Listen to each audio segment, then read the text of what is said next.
We're going forward. We're going forward. President Biden vowing to tackle inflation. This, as a key economic measure today, shows prices remain uncomfortably high. Across the board, you're paying way more for just about everything.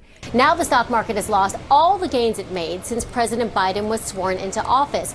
Americans are about to pay even more for our homes, for our cars, and for our credit card bills. The lead starts right now. The Federal Reserve is set to put in place the largest interest rate hike in decades. Now, some economists say big picture, this is a good thing, but American families struggling to get by may not agree. Welcome to The Lead. I'm Jake Tapper. We start today with our money lead. Prices are up and the stock market is down. President Biden is trying to put a positive spin on the economy today, insisting that tackling the worst inflation the U.S. has seen in decades remains a top priority. Our work isn't done. Soaring inflation showing few signs of easing up, a stubborn economic and political problem for President Biden. It's never been this high. Gas prices averaging a whopping $5 a gallon for the first time. The U.S. stock market tumbling into bear market territory, and the cost of consumer goods rising at the fastest pace in 4 decades. So I have a plan to bring down the cost of gas and food. It's going to take time. By the way, talk of inflation. The overwhelming consensus is going to pop up a little bit and then go back down. Taking hits on the economy, feeling the heat from his own party about the visit to Saudi Arabia. Can Biden turn his message and Democrats' midterm fate around? Well, speaking of human rights, I mean, let's remind our viewers what then private citizen Joe Biden said about then President Donald Trump cozying up to the Saudis. Take a listen.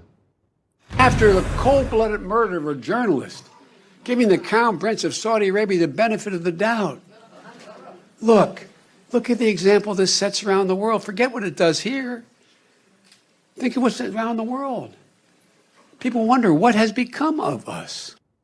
What has become of this? President Biden is about to kiss the ring of MBS, who was responsible for the murder of Jamal Khashoggi. According to our own intelligence, does that question not still apply? What has become of us? Some Republican and Democratic lawmakers are expressing concerns over the president's plan to visit Saudi Arabia and the Crown Prince next month to reset U.S. diplomacy there, citing the kingdom's human rights record.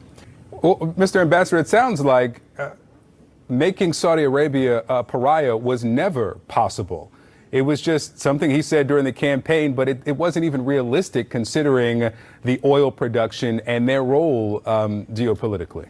But a trip to kiss the ring of an autocrat with blood on his hands does not come without trade-offs. And today, members of the president's own party began raising major concerns about President Biden embracing a kingdom and a ruler, Mohammed bin Salman, whom Biden once pledged to make a pariah over grotesque human rights abuses.